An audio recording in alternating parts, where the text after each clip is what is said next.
Okay, and here it begins.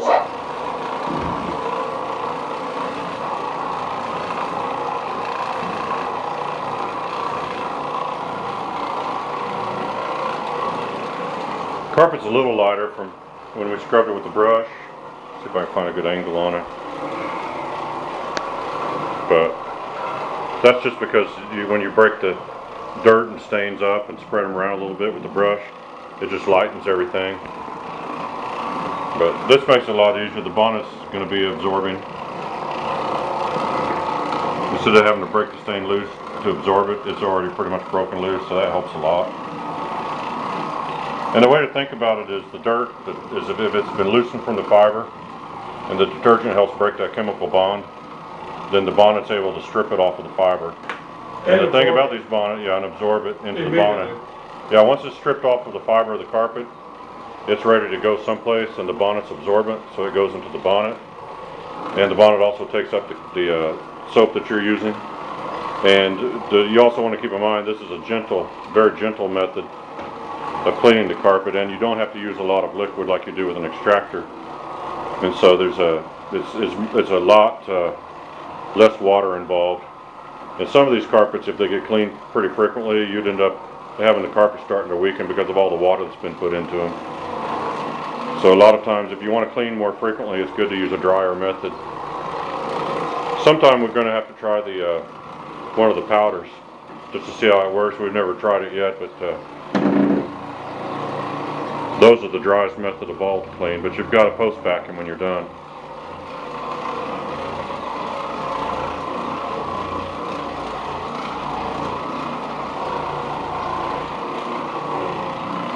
Hope this is it's looking good to the naked eye. I hope it's showing up on camera.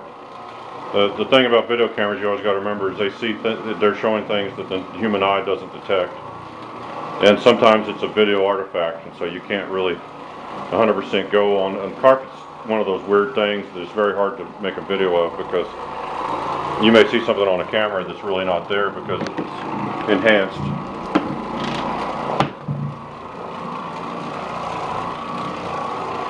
Let's see, when they didn't vacuum the edges of the baseboards very good, so there's gonna be crumbs and stuff getting slung all over the place. Yeah, they missed those edges a little bit. Yeah. This will be dry within a couple hours. If they want to re-vacuum it, they can.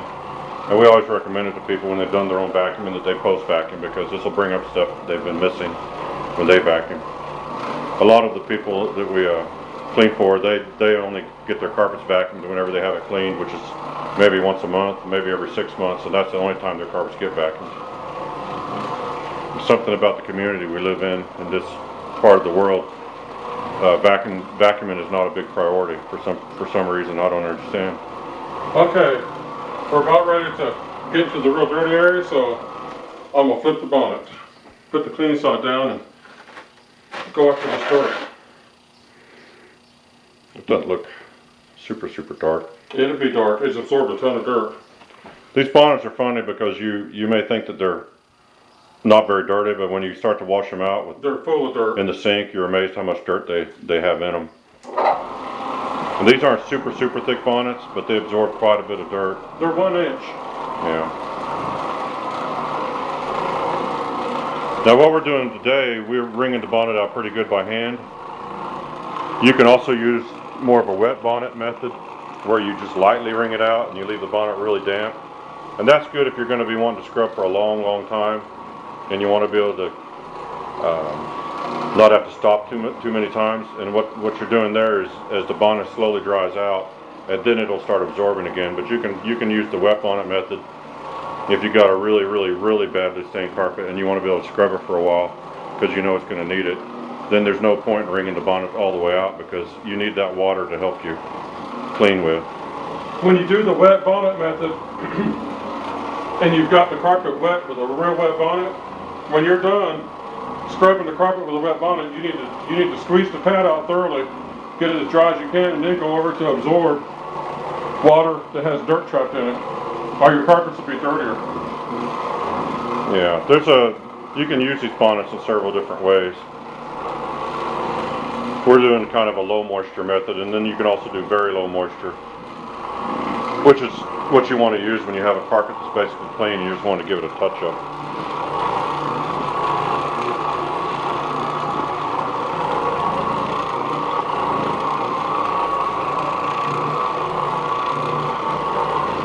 I'm getting this out real quick because I brushed first. If I hadn't brushed first, I'd be going over this a lot slower to get this stuff out. And the carpet looks good. I can see on the camera that you may see some darker tint to some of the carpet, and you want to remember the video cameras are really good at showing moisture.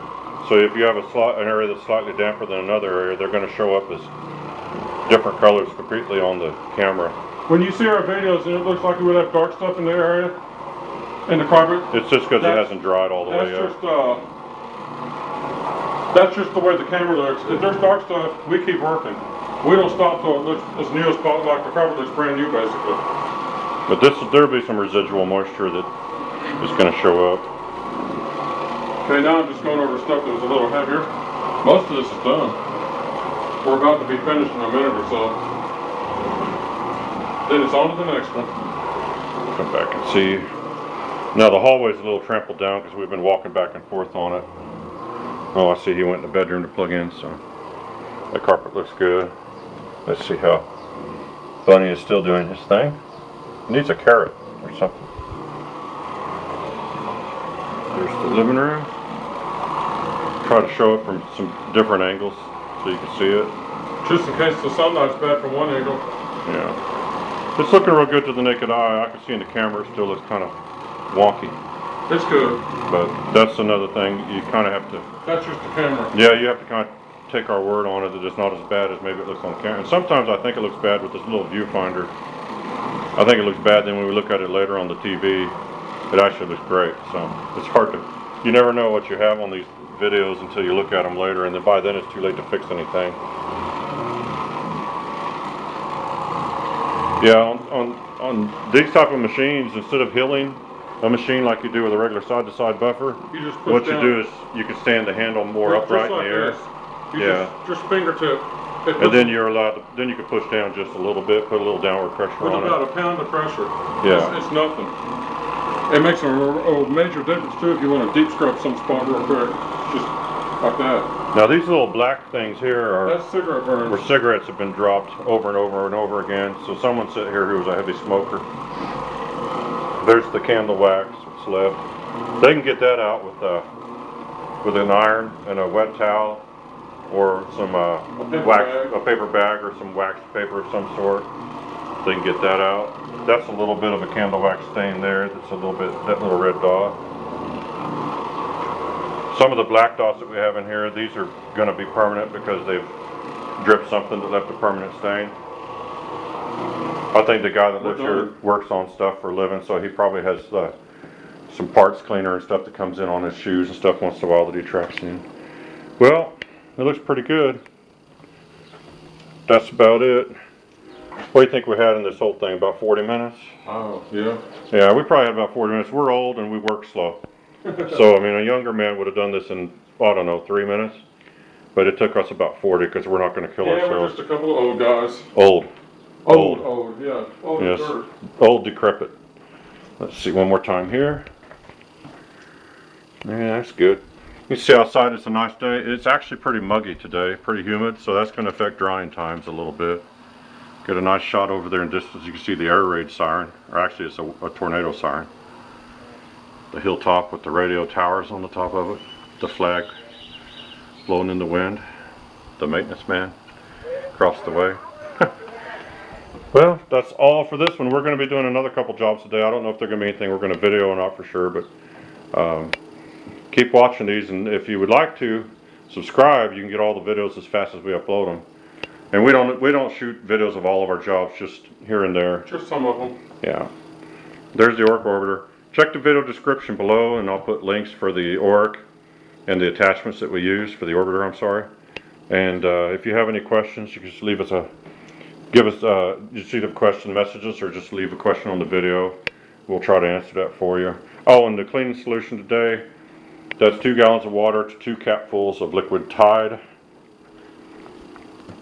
which is what we're using right here. It is HE, which is high efficiency, which doesn't foam as much. But on these machines, it's not a big, the foam isn't that big of a deal. So we're probably ready to walk out of this one. So thanks for watching. We'll see you next time.